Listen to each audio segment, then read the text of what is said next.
Well, it looks like we're live today for the Inside Outers episode 7. Now, let me just get myself set up here. Feel a little rusty. Just get the chat up. Okay. Maybe if somebody's there, just let me know if you can hear the audio.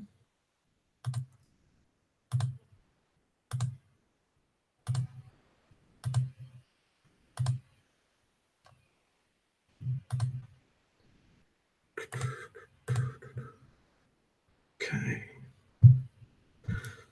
Well, just get started and just allow people to come on in that want to come in. So as I said, this is the live stream, Inside Outers live stream, episode 7. Today's, I'm just going to be talking about, I guess, all things INFJ today. I called the topic INFJ Thoughts and Feelings. And but basically what I mean by that is we're just going to talk about all things INFJ. Just to let people know that I am a qualified counsellor with almost 10 years experience as a professional counsellor, as my little pooch wants my attention. Hello. Want to come and say hello? Sorry about that.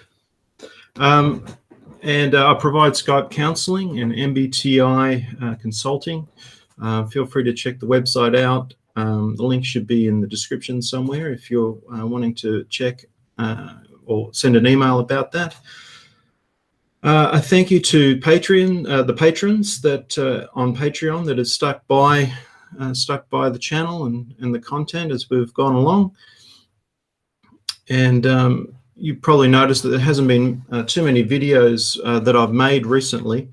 Been a busy time, and just been focusing on, if I'm not counseling, I'm just focusing on other things outside of that, and haven't really been in the creative space to be making videos in the last little bit, but that should hopefully change pretty soon. So in regards to the topic today, if there's any thoughts, questions, comments, feel free to just put them in the chat, and we'll in the chat box, and I'll hope to address them. Let me just check the chat as I say that. Hi, CZ, how you going? Roberta, you can hear great, loud and clear. Excellent. Welcome to, yes. Oh, would you like to meet Sammy? He often sleeps down here while I'm counseling, or he's out looking out the window. So I'm just going to pull up my topics for today, and I'm really just going to share things. All right, you want to meet Sammy? Come here, buddy.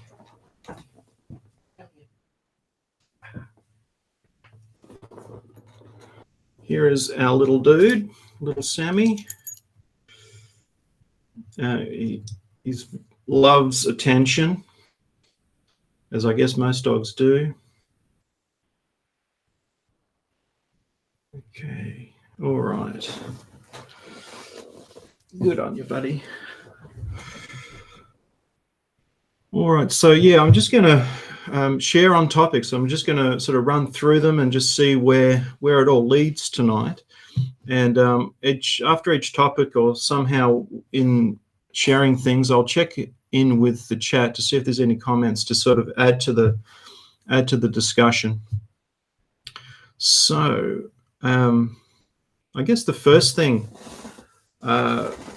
I guess just on the back of what I was just saying before, which is when life gets busy in the sensory world, when there's all of these tasks to be done, it does sort of take away from the creative space. You're welcome, Jody. I'm glad you appreciate them. That's awesome. The sensory, for the INFJ, the sensory environment, when we have to plug into it just because we've got responsibilities and things like that, it can take away from that, I would say, that sort of NI creative space. And I've found myself over the last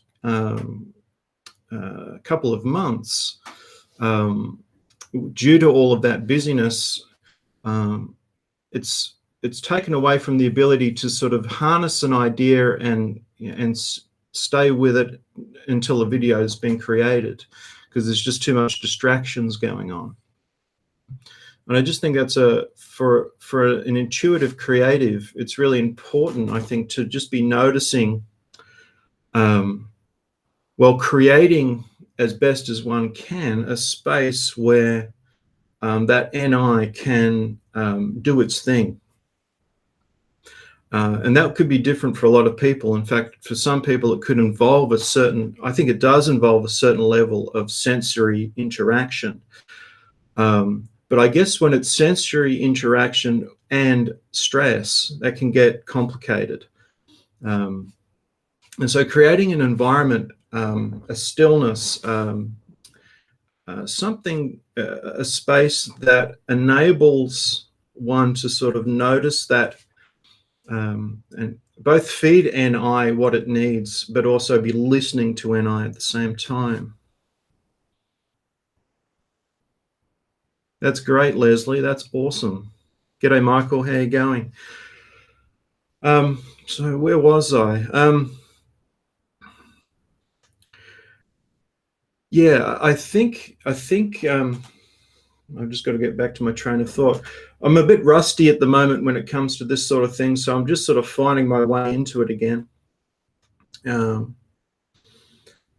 find NI really works on a conscious, unconscious level. My video, I think it's the INFJ, the conscious, unconscious human, really was an attempt to speak to that, about when we're present and not present at the same time, as when we can be at our most effective in regards to both waiting for ideas and developing and connecting ideas together. And so I think that's the end of that topic, essentially. Does that make sense to people, what I'm saying?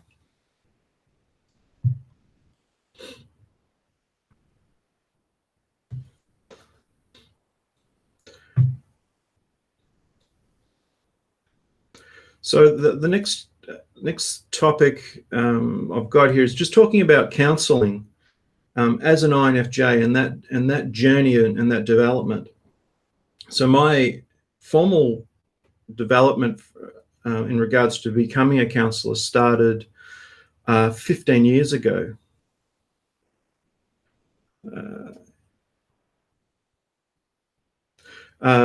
It started about 15 years ago. And when I look back now, it's amazing. I guess we can all say this. It's amazing how much we didn't know that we didn't know. And I often said to people, and it was said to me when I was becoming developing as a trained counsellor, that in university you learn about counselling, and then you go into practice, and then you become a counsellor. So you learn about all of the different interventions, the theories, psychology, all of those things, and you develop and work on yourself at the same time, and then you go and learn how to be a counsellor. And I think that's a really important point to make, because I think a lot of people think when they're they graduate, in a sense, their title is counselor, but really it takes another 3 to 5 years to develop the craft of a counselor and discover what fits right for each individual. And I knew I was an introvert for the most part when I was studying, but I had no idea of INFJ. I was very much in the dark, very much unaware of that, of the INFJ, and sort of knowing myself in that way. And so I think it was about maybe 3 or 4 years into. I'll get to your comment in a second, Mohammed. It's a good question. I'll tap back into it in a second.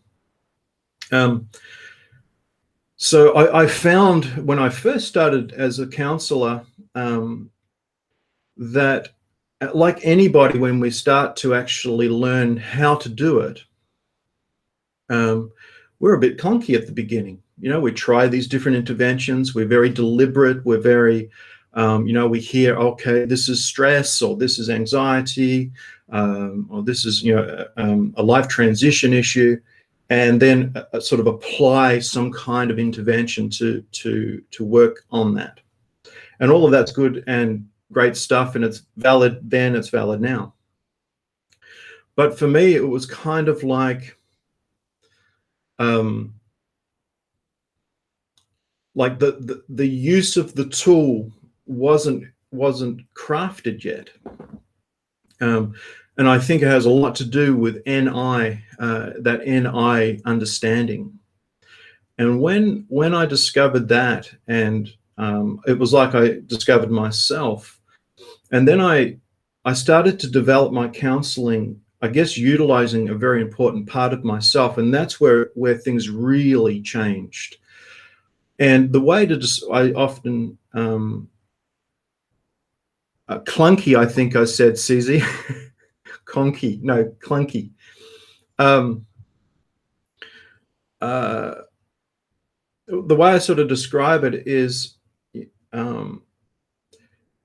like, counseling can be something that's done sort of on the front end. If you think of a computer, there's what you see on the screen, and then there's the program behind it that makes the screen possible.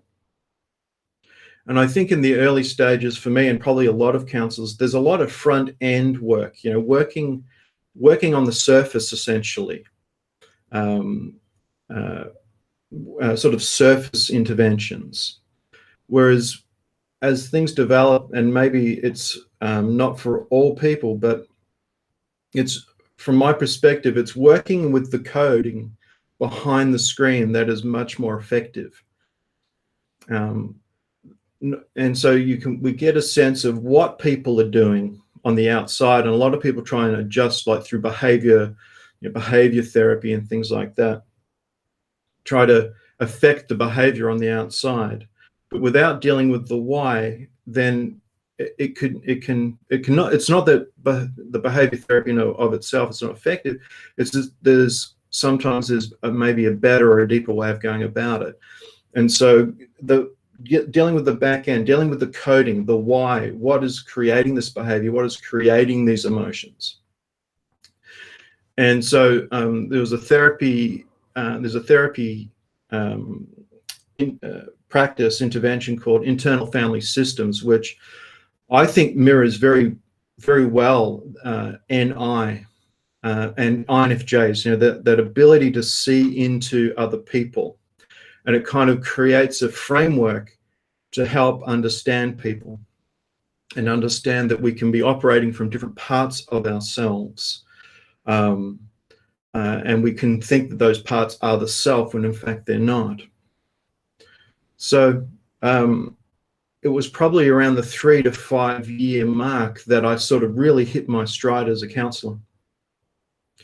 And it was really quite amazing how NI became a key feature. And I think the reason it's such a valuable tool in counseling is because it sees what isn't obvious.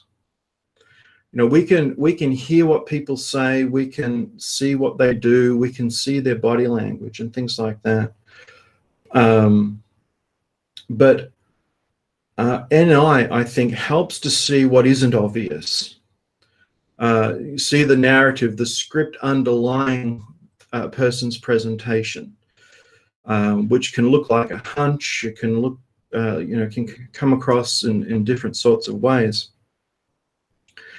And that can, when NI, I believe, is harnessed in that way, that knowledge that NI recognizes or starts to see becomes the content of the session.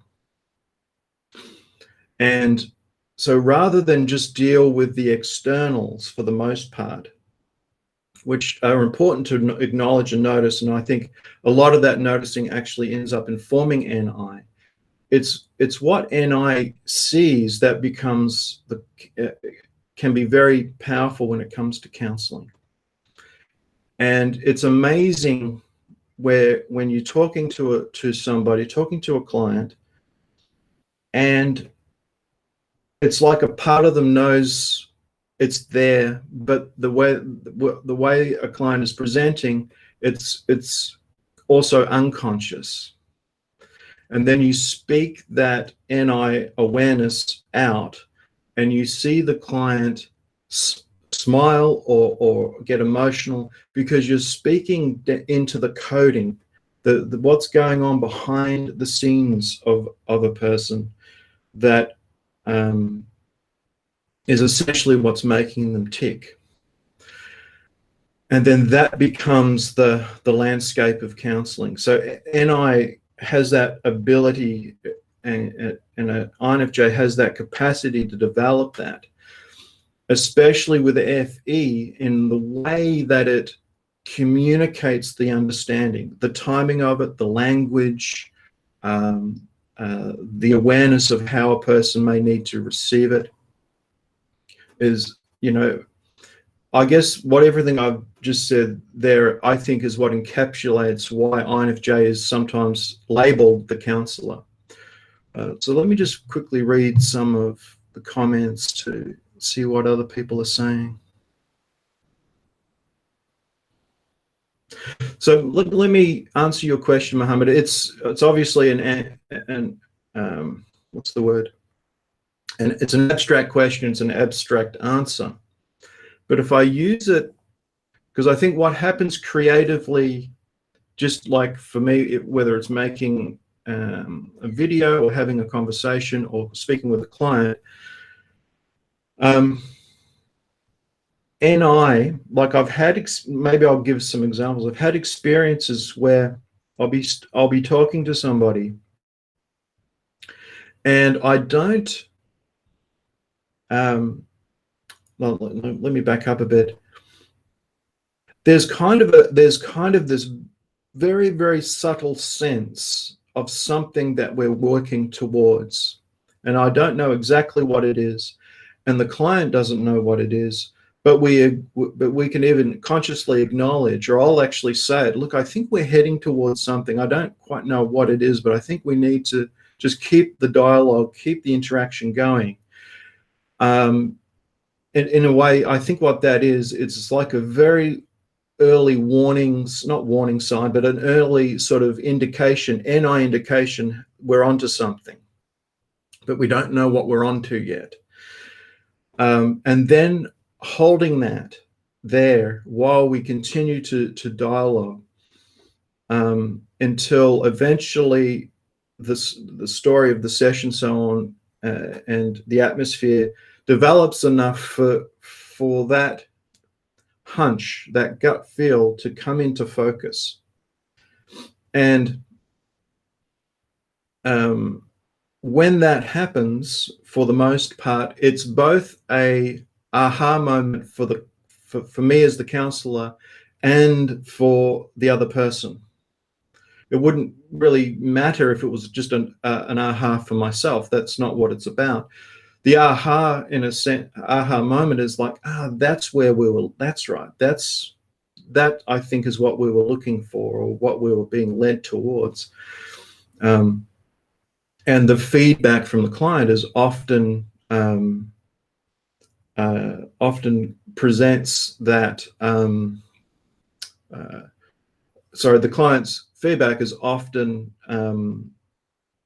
confirms that that's something very important that we needed to stumble upon.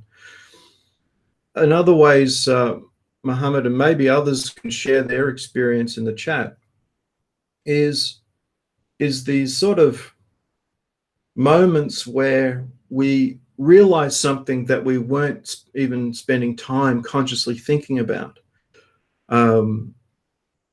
So there could be something going on, or like, and this could go back 20 years, or it can go back a week or whatever, but there can just sometimes just be this moment where NI kind of just drops something in, and a realization, or answers an unconscious question, and where it's like, yeah, that's what that was about. You know, it can come across like that. And so it's something that's not being focused on consciously, but it might even be an unansweredness in the background that gets answered at a random time. Another example from a creative perspective could be, and it often happens with my wife. In fact, and actually some of the content, some of the topics that I wanted to address today are kind of that idea. I'll share one of them now as an example. So I think I was thinking about relationships and, from an NF perspective and things like that. And the phrase accomplishing feelings just came up out of me, like accomplishing feelings. And I may as well just go into that topic now that I'm onto it. Because I think NFs overall, and this could be a key feature, or it could just, be like a piece of the puzzle for the NF. But like, and maybe I'm also speaking to the Enneagram 4, where a lot of people have tried to accomplish certain things in life. It could be, like it could be career, it could be certain hobbies, or certain skills that are wanting to be accomplished. And the NF certainly has those as well. But I think the NF also has this desire to accomplish certain feelings that they haven't accomplished yet, whether they're, often within the context of relationship. And that there's this desire deep down to accomplish feelings, to achieve a feeling, a connection with somebody, that sort of thing. And that they can, I think it can speak, especially to the INFJ, to this kind of low level sort of ongoing anguish, or unmet need, or something, to achieve a feeling, a connect, which is usually through some form of a connection. So, and so to go back to your question, Mohammed, the sort of just thinking about something kind of quite casually leads to this sort of accomplishing feelings sort of phrase that can then open up. Like what I would normally do with that sort of thing is I would go away and I would just get a pen and paper, or get on the iPad, and I'll just start sitting with that idea and typing it out, and writing other things down that seem to connect with that heading, with that idea, which kind of fills it out into something that I think would speak to, well, in this case, speak to the NF or speak to the INFJ, then go ahead and try and make a video that encapsulates, in a sense, the feeling that I have about that topic. So that's that sort of thing. I'm just reading the comments here. So hopefully that answers your question, Mohammed. Techniques for connecting or developing NI. So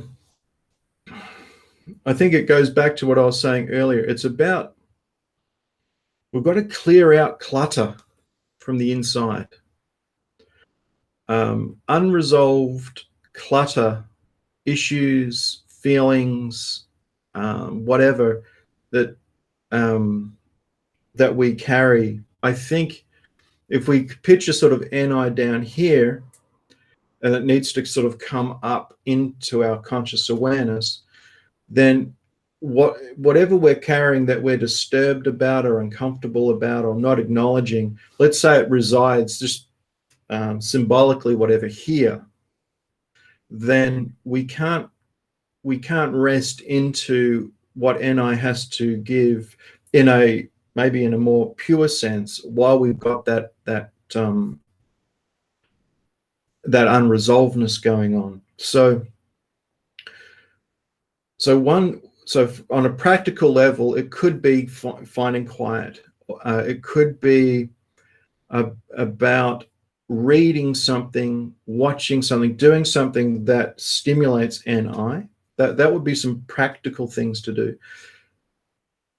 On a deeper level, it would be what am I uncomfortable about? What's not sitting right within me? Are there things that I need to get done that, like, in a sense, in a sensory sense, that needs my attention? Because I think as INFJs, there can be that disconnection from SE can lead to a backlog of things that need to be done in that realm. And so instead of letting the SE grip take over to get things done, it's more about being consciously aware, okay, I've got to get these things done in order to clear it. So, and I think it's kind of like getting things done out there helps to clear up things in here and create a centeredness and things like that. So it can be practical order, but also internal emotional order can lead to an ability, I guess, to tap into more in a more conscious way, or those NI thoughts, feelings, ideas, or whatever it could be. So let me just back up a bit.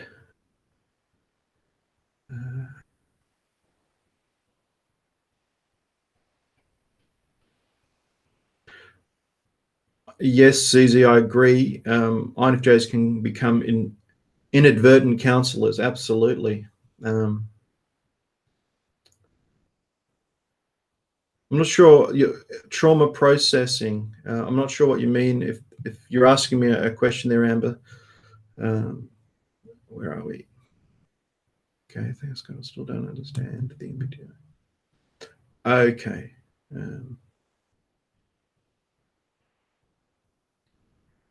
Roberta's saying pick up others' emotions everywhere, but they don't get me. Okay. I think that's a really good thing if that can happen. Because there are, in a sense, people do scatter their emotions all over the place, and as INFJs have a vulnerability, I think, to gathering other people's stuff, and that it's that conscious knowing of, okay, what's mine and what's the other person's, and just the awareness of that. Oh, this is actually, that's their depression. I'm not depressed. The other person's depressed. Can help the INFJ to get back into themselves and not be taking on sort of emotional personas of other people. I'm having issues with, so this is Michael, I'm having issues with stress at work. I think my career choice has hurt me. Becoming a firefighter was a poor choice for an INFJ. I'm in 7 blood pressure meds a day. I'm 39 years old. Yeah.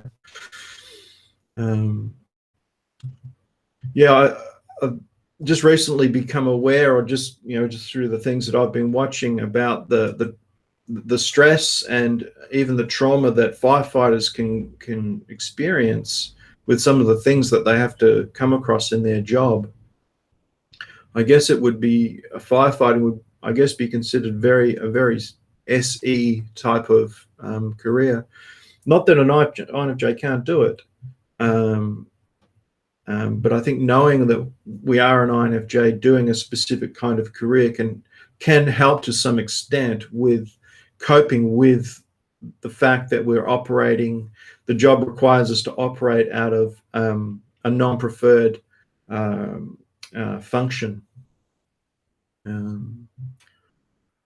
So Michael's saying, I come home full of emotions after every shift. I run on 27 overdose deaths this year. Yeah, that is just, I mean, I'm just curious, Michael, and you don't have to answer it. It's your call. But just with the firefighting fraternity offer counseling to their firefighters as part of ongoing, like, I guess, duty of care to the role, to help debrief these things that you go through? I'd be surprised if they don't, and I would hope that they do. Roberta says, discovered correlation of anxiety manifesting in anger at times. Yeah, that's a good one. Hi, Michael. I think you should give meditation a go. Yes. So Muhammad's saying, I get these aha moments when I'm not even thinking about exactly right, or not thinking about a related topic. Okay.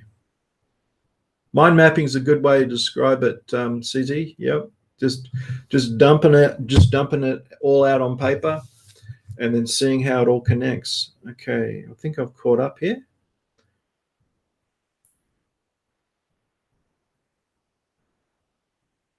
Okay, so another topic here is how emotions drive cognitions.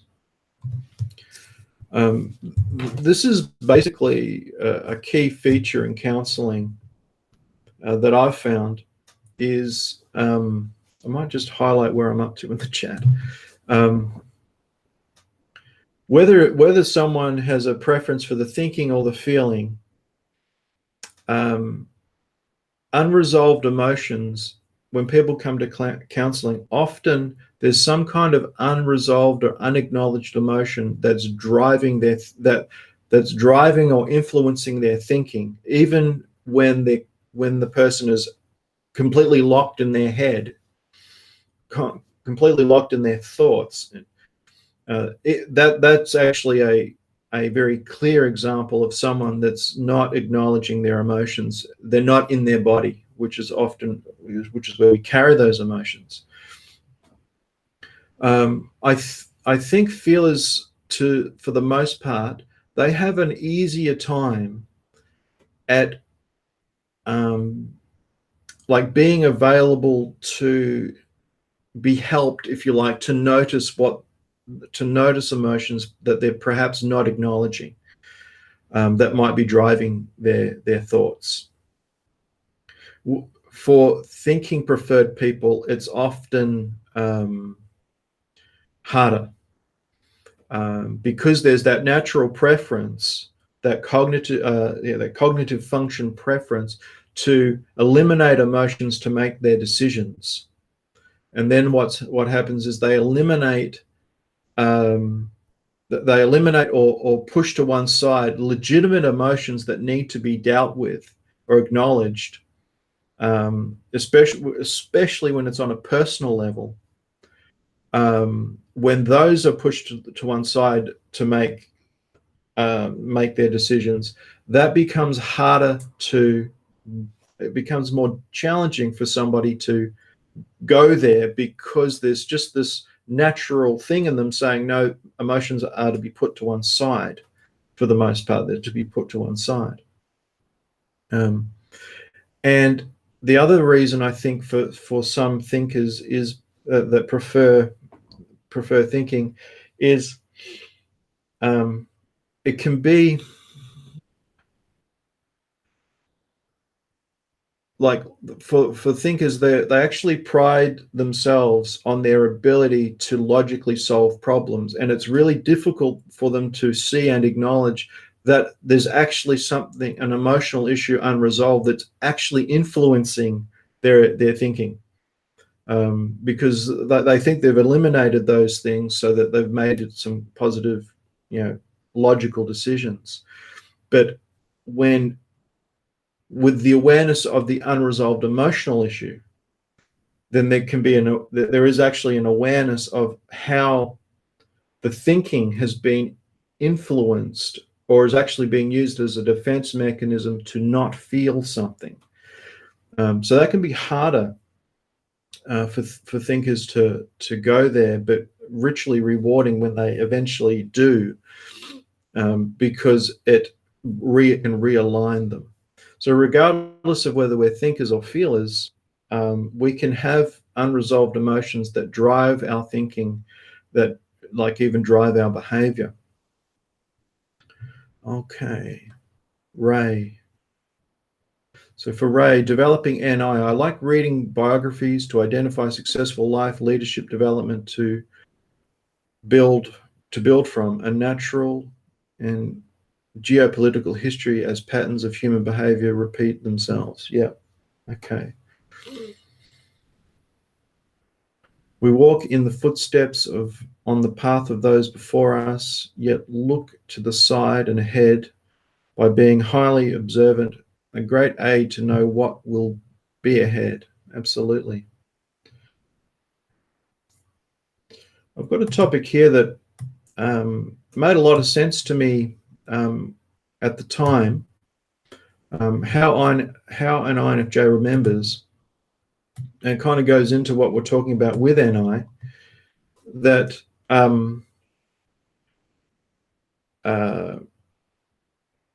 let me give an example from a counseling perspective. When I see a client, and let's say the counseling finished 2 years ago, so I write up my notes, I put them in a file, and they go in the file. 3 years go by, and something like that. A long time goes by, and they come back to address something else, and I'll be talking with them, and the most obscure facts will come to me when I'm talking with them again. Just key things, but also just general details that form, that I didn't even know that I remembered, that sort of thing. Now I think we can all do that, so I don't think that's just an INFJ thing, because we have they've done studies of the brain that we have an association. So when we go into a certain part of the brain, maybe on a particular topic, there's all of these associations that are connected to it that we can then access once we're there.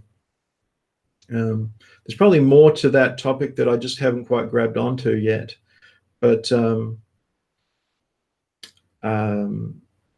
I just think it happens in a different kind of way sometimes.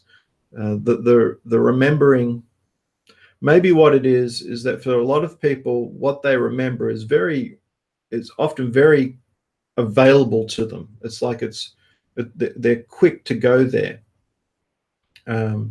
Whereas I think sometimes it takes like a building of an atmosphere, or even certain emotions that need to be felt before memory and emotions sort of kick in, that kind of thing. Okay.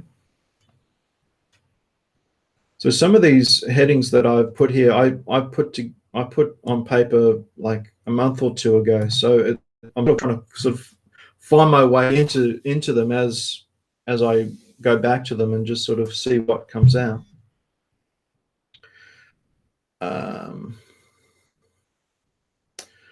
I had this awareness, and I think I did write some things down about it, called left of center is the INFJ center.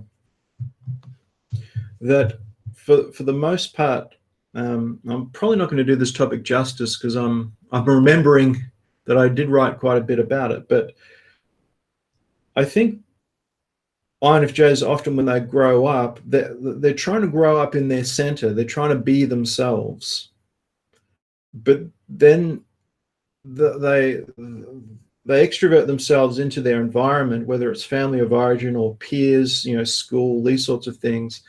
And the INFJ's awareness of what is important to them doesn't seem to land anywhere. It just doesn't seem to be received in the same way that the INF, like it might be important to the INFJ, but it doesn't seem to resonate often with others around them in a way that sort of mirrors what it means to the INFJ.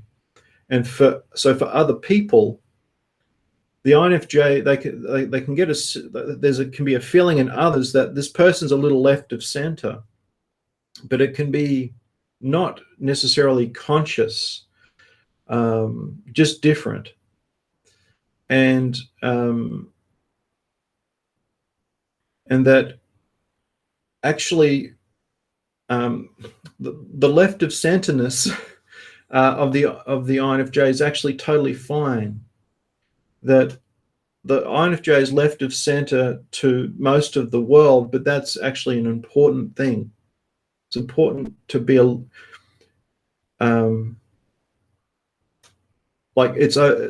yeah. So the INFJ is not in themselves left of center; they're in their center, but to others around, it could feel left of center, and that that can be over time, it can be a very helpful place to live by, like trusting it. Because I think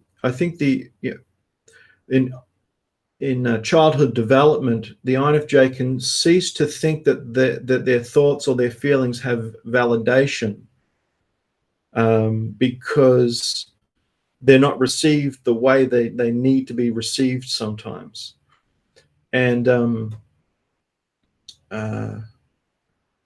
And so the INFJ kind of denies their center, and in a way they become left of center in themselves, trying to be in the world in a way that they will be received.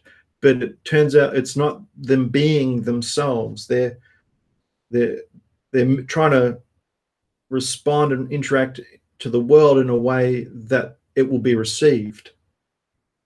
So I think that's a lot of INFJ's experience, where they're actually sitting left of center within themselves, and then often INFJs or a good connection with someone helps them to move back into who they really are, and reconnect with themselves, and then move back into their center and trust their center, even though the world sees it as left of center or not important or not valid or not the right timing or whatever it is. Because it's just important for an INFJ to be in themselves and be speaking from who they are and trusting and validating that.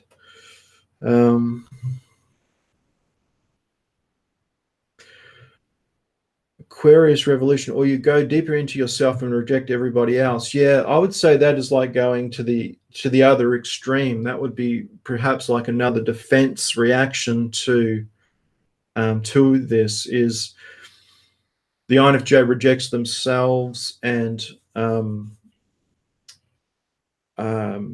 tries to adopt a self that the world will recognize. And so either could become a people pleaser or whatever it is, live to fulfill the needs of others rather than actually acknowledge their own need, all of that sort of thing, and be trying to survive essentially by becoming what the culture is expecting rather than being who they are. And then that can swing over to a whole different side and just reject everything and get lost in the self, if you like, or lost in a part of the self.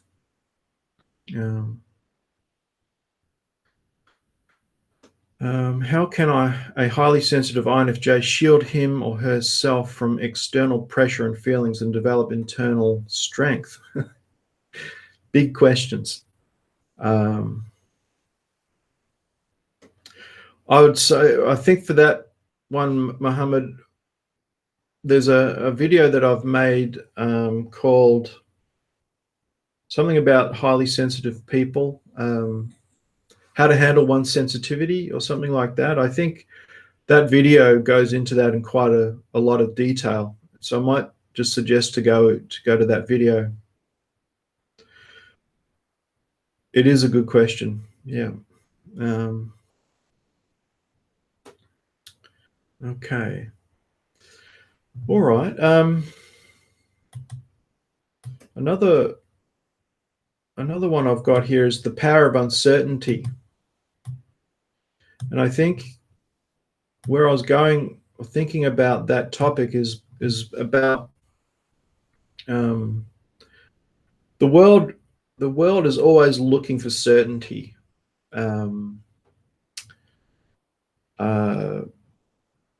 know, what's the right way of doing this, or what, and it's valid and it's important to get certainty where one can, or as close to it as possible. But there's a power in not knowing stuff.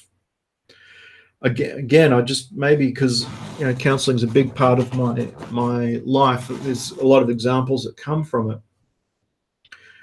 That positioning oneself in an maybe another word to use is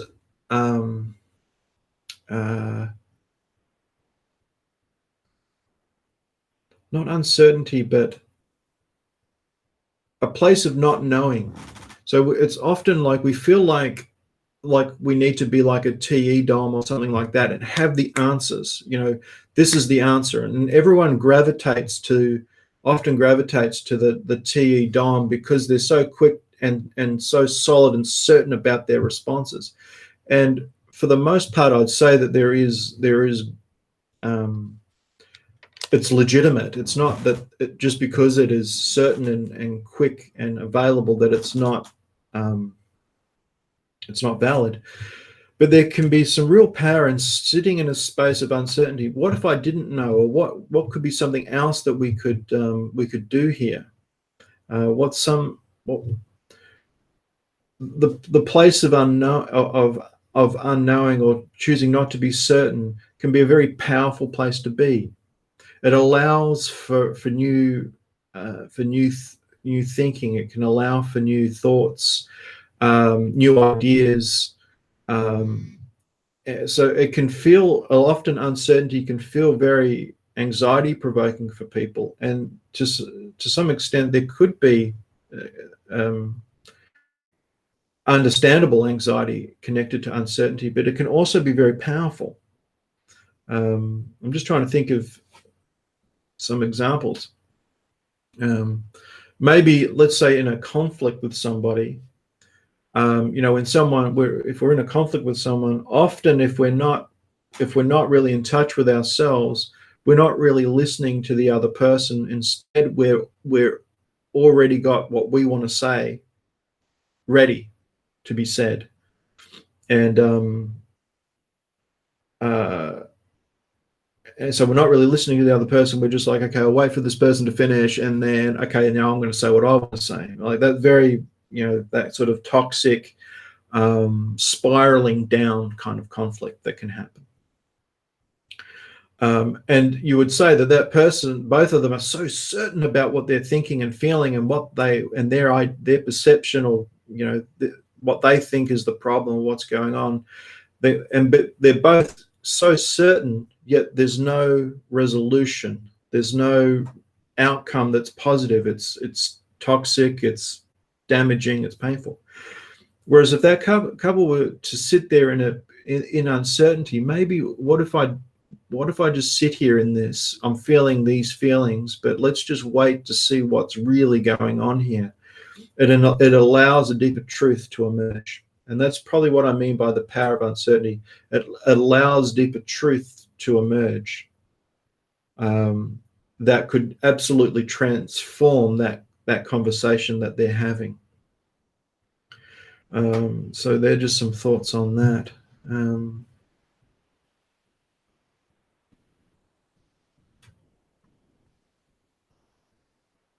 Exactly, Roberta. Uncertainty opens possibilities. Absolutely.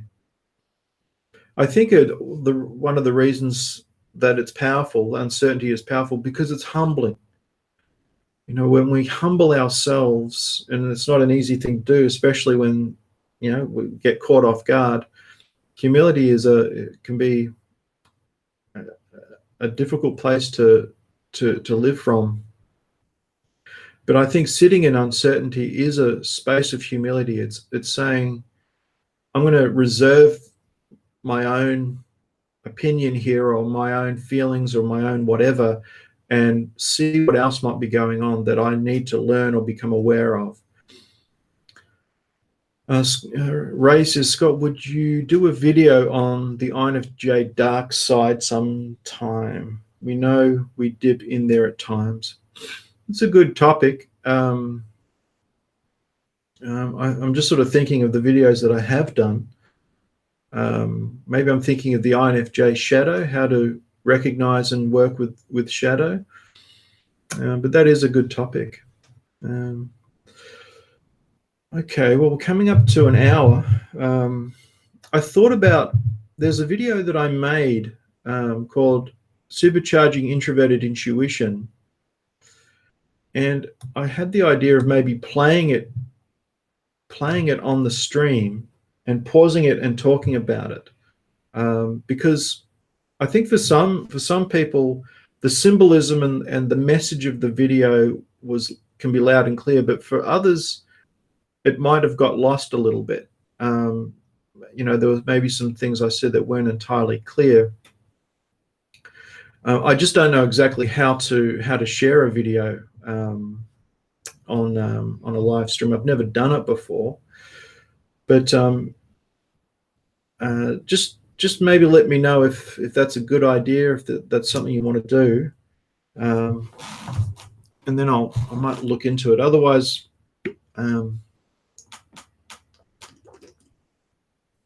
while I wait for that, I'll go back to your question, Mohammed, about highly sensitive people.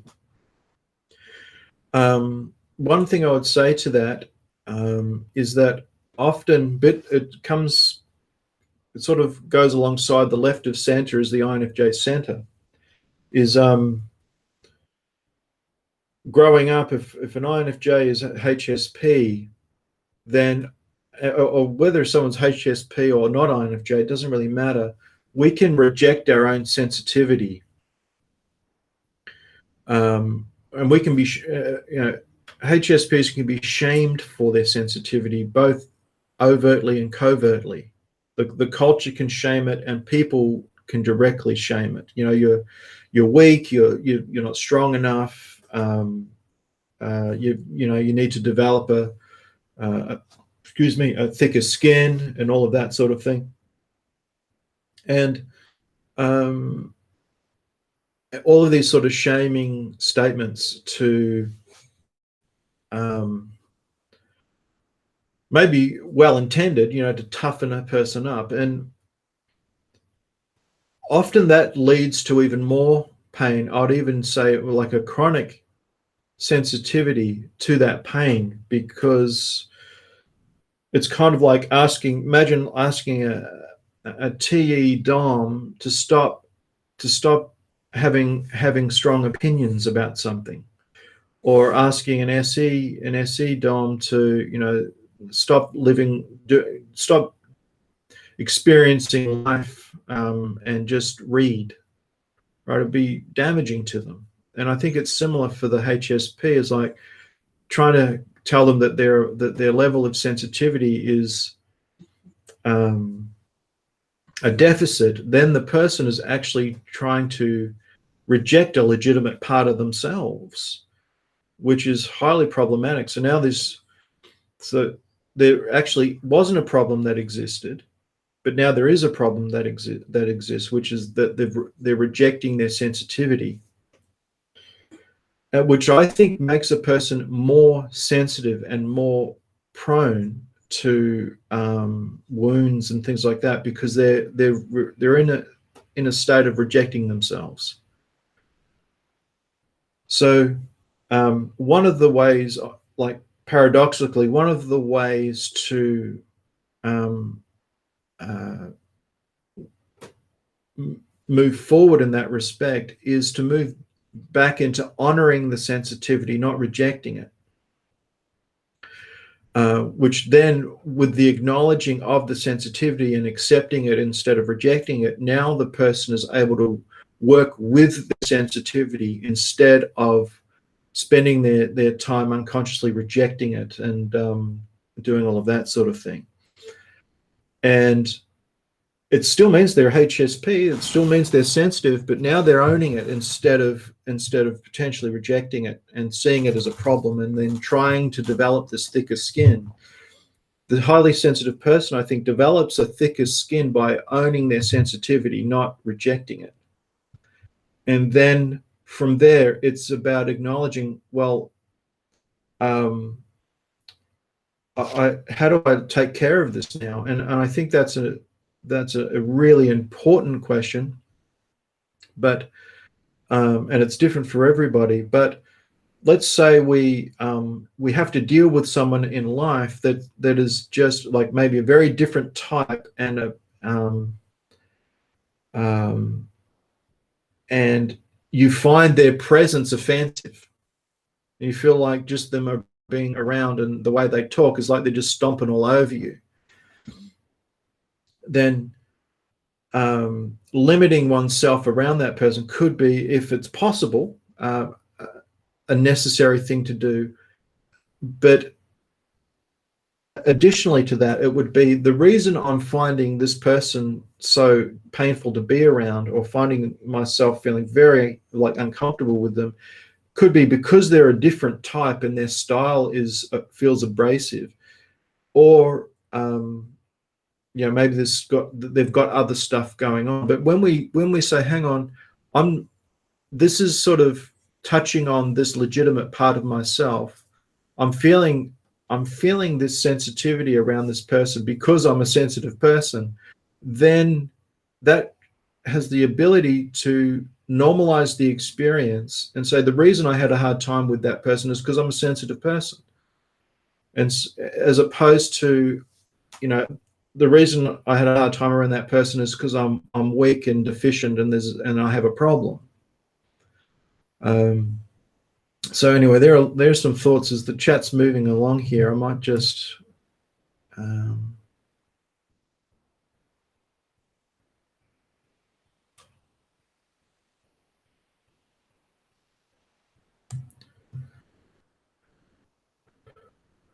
okay.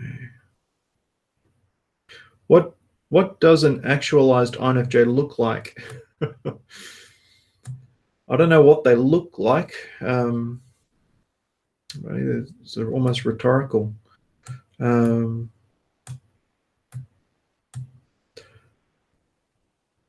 I look at that question, Alex, I think more about what does it feel like to be actualized, and I think it's maybe Gandhi. That's right, Cece.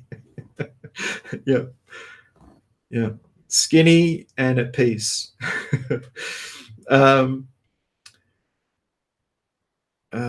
Sorry, I'll just go back to the question. I think it's two things. The INFJ is back into themselves. They've reconciled within themselves things that aren't that are wounded, hurt, whatever, like normalizing, dealing with family of origin and things like that.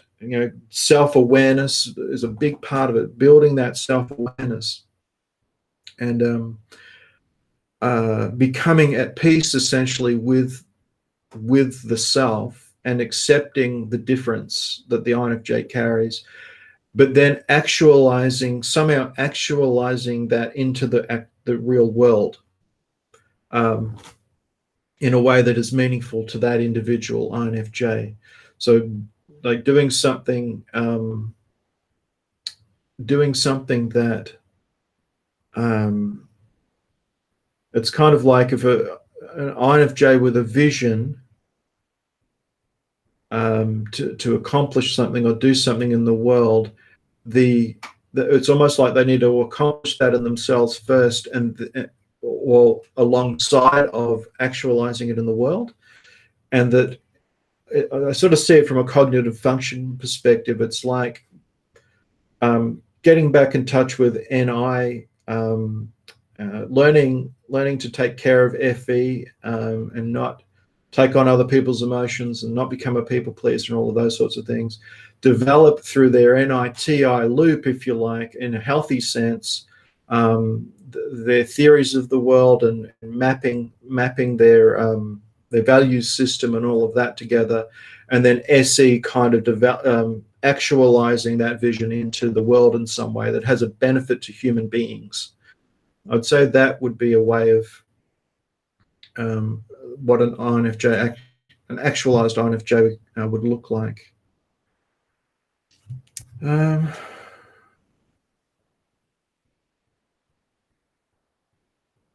are we?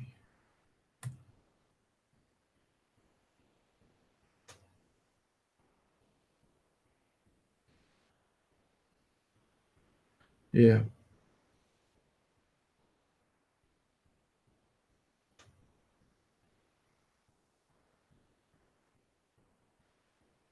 Okay. Gandhi, yeah. I think you're right, and I'm still working through. Even better, what does it feel like? Yeah.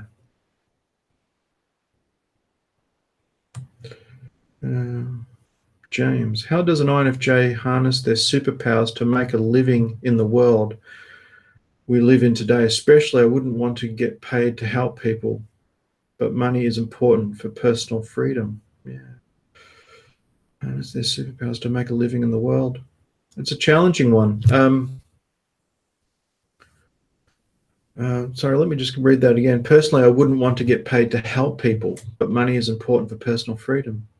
So I guess it just comes down to like what I do, James, working with people, like when they're like wanting to develop what career should I do, or that sort of thing, is not just look at, okay, you're an INFJ, these are the types of careers you could be connected with, but what's been the person's history, what are their passions, their hopes, their desires, what skills have they developed, what evidence of their history suggests what they should do in their future. um, um, so it's that kind of thing. It's sort of mapping all of that out to see what that could mean in the future, that kind of thing. um,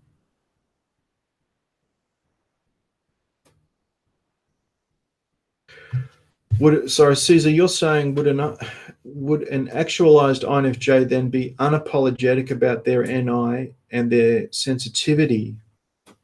Well, there's a lot in that question. I would say yes and no, maybe. Um, like on one, like when I read it, I think unapologetic about NI. I'm thinking maybe they've done something with their awareness that they'll just need to ask themselves, what I'm doing the right thing to be doing or saying? Have I offended someone in a way that's actually problematic as opposed to helpful? Um, it's a big question. I'm just trying to think. Sometimes I think it's important. It's important for the INFJ to hold. It's a bit like that uncertainty, sort of hold what they think they know, but at the same time always be open to more information. Um, and then also being sensitive about how that information is delivered um, in the world, or in an interaction within a relationship. Because I don't think it's in the INFJ's nature to be offensive or to wound people. Like I think that's obvious, but um, what we do outwardly can be different to, I guess, what we hold inwardly. So let's say we go, let's say we say something like, so there's a conversation that's happening, and the INFJ puts out their thought, and no one receives it, or let's say someone scoffs at it or something like that, or just flat out disagrees. That's fine. That's fine. I think it's still like you can still hold that. No, I think I'm onto something there. I think I'm right. But if someone's not there, or they're not seeing it, that's okay too, and that we don't want to then force that on anybody. Unapologetic about sensitivity.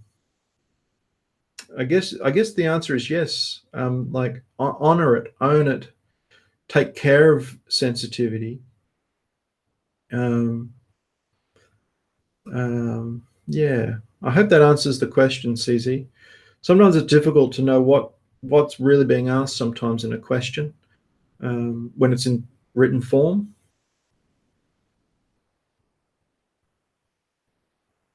Okay. Yeah, I think self-acceptance is a real key one, Mohammed. But it's also about sort of noticing, because if we break ourselves down into parts, like we can have a sense of self-acceptance, but we could have a part of us that for whatever reason, it's almost like its role is to not be self-accepting. Its role is self-rejection, and then acknowledging that part is not the self. That part is somehow developed, most likely through childhood, and be like, why is this part not accepting, like carrying this self-rejection? Why is it shaming the self and that sort of thing? Where does this come from, and what is it trying to achieve? How's it trying to help? A key sort of principle that applies a lot in these sorts of scenarios when it comes to parts of the self is, and I'm not saying this necessarily applies for you, Mohammed, but it might be a good thing to speak about generally. We can grow up, and if something's not right in the family of origin and it's painful, and let's say it's criticism, somebody is criticizing, they've got a parent that's very critical, says things that are hurtful, then often a child will develop like that critical part on the inside. It will create this self-rejecting part, or this criticizing part, sort of mirroring that from the caregiver, sort of created in the self some way.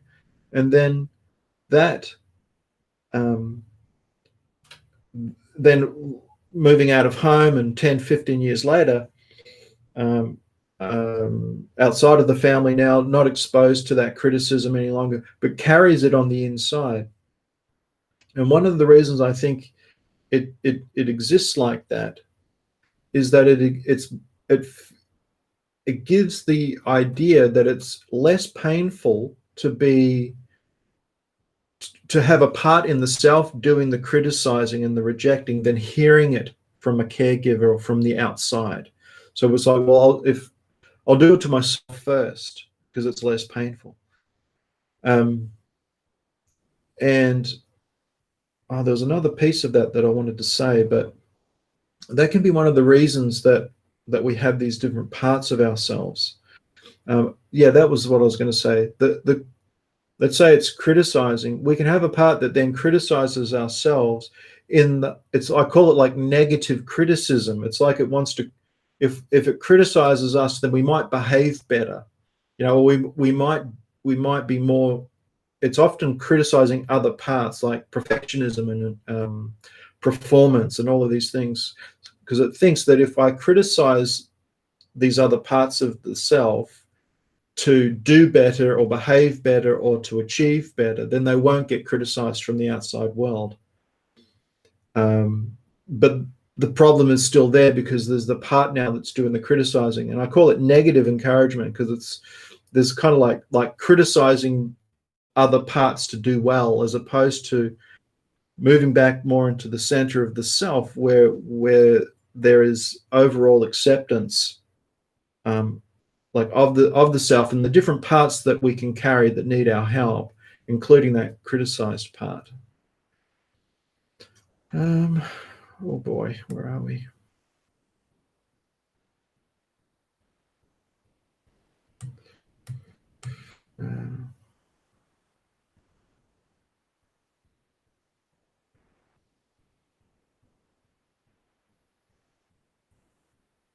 Okay.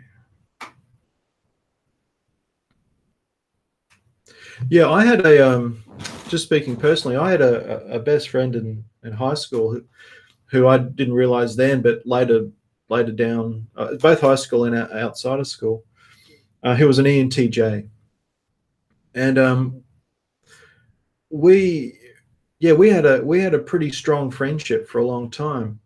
And so if I, we share that NI, but it's like the INFJ um, um, offers, like, I think the ENTJ is often attracted to that. It's that thinking, feeling piece. The ENTJ is able to sort of speak, um, or challenge perhaps some of the INFJ's thinking slash feelings about things. The ENTJ has the capacity to do that in a harsh way, but I think because of their intuitive streak in them, it's often done in a way that's a lot more receivable. Um, that abstract language um, can kind of help, and that abstract logical language can help an INFJ to actualize themselves, if you like, and challenge some of their thinking and some of their own intuition, and at least receive a different take on things. And I think the ENTJ is attracted to that, to the empathy, feeling, nurturing side of the INFJ. It's like the piece that we don't have strong in ourselves, can kind of help to build each other up, and that sort of thing. So yeah, I think ENTJs do have a great capacity to understand people as well. So hopefully that answers some of your question, Aquarius. I think, I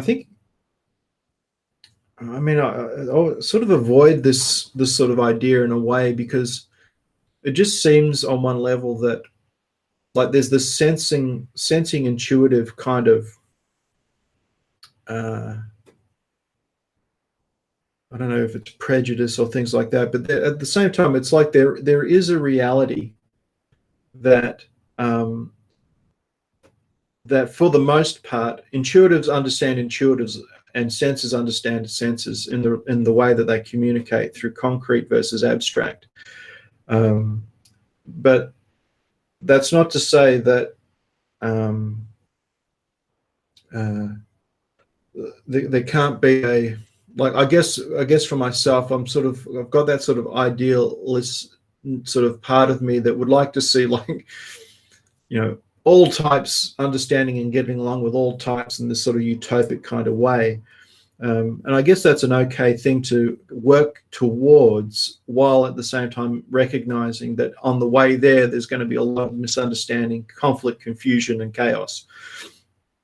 But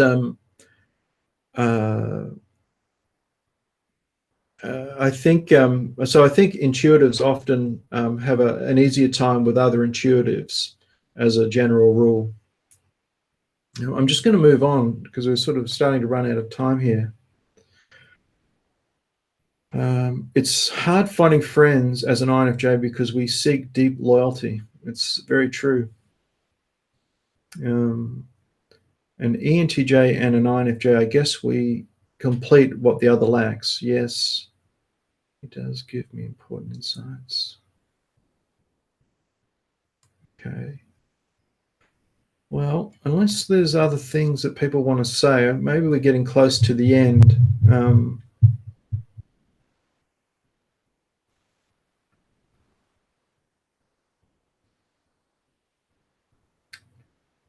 I'm just looking at my list here. There's nothing really left to talk about.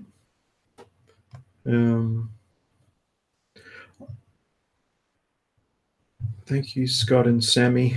Always right on and so insightful. Your videos have helped me on so many levels. Cheers. That's awesome, Holly. That's great to hear. All right. Well, maybe I won't do the video sharing of the video thing. Maybe do that another time. Loretta, doesn't being highly sensitive also involve being sensitive towards people and animals rather than just being sensitive about oneself? Absolutely. I think you can't have one without the other, essentially. Um, uh, again, it brings sort of another principle, which is like we can't be honoring, like, let's say we're going through a loss of some kind, like maybe a passing away of a parent or a family member. If we've got grief and we're not used to it, we don't know what to do with it, or we're very defensive, then we try and deny our own grief. And if we deny our own grief, we can't receive anybody else's. And that's often what happens in childhood, where a parent has an issue with a particular kind of emotion or dealing with emotions generally, and so they're not reconciled to their emotions, so they become very insensitive to other people's emotions, and that often is very damaging to relationships. So back to the sensitivity. If we're HSP, if we identify in that way, or we just acknowledge, hey, I'm an empath, sensitive, then it's usually across the board. It's not just sensitive to the self; it's sensitive to the others being harmed and injustice, and a desire to see others heal and improve themselves and better themselves and all of that sort of thing. There was another thought I had there, but it's gone. It's a little bit challenging sometimes to stay in the conscious unconscious when you're on a camera live, feeling like you need to fill up the space with something. But yeah, there was something else about that sensitivity. It maybe come back if I keep going. All right. Which is why our firefighter has struggles. Absolutely, CZ. Well said. Well said. Well, look, if I missed a question or a comment or something, I apologize. But hopefully we've had a decent chat. The next live stream will be, what is it? For the US, it'll be Thursday, the 30th of August. And that will be for Australia. That'll be Friday the 31st at the usual times.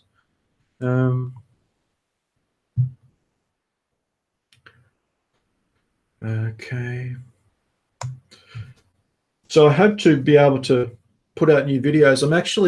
We're in the process at the moment of getting a quote together to build an office studio on our property. So you may find the background change in the next month or two, hopefully, if we can organize it. So that's just something that's happening here, and that's part of the busyness, has sort of been dealing with property stuff, sensory property stuff, which is challenging at times. Okay.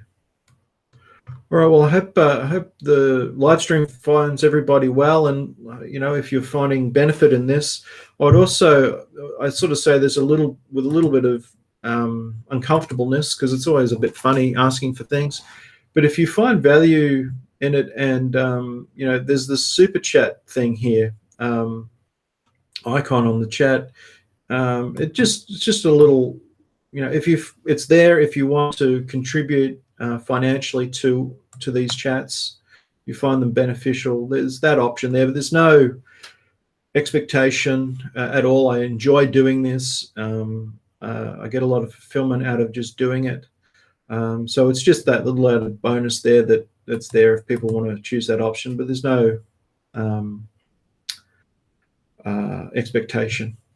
All right. So I look forward, hopefully, to seeing everybody in a month's time, and also hopefully in some videos over the next month if I can make that happen. 14 Dory, that's awesome. That's awesome. Great to hear.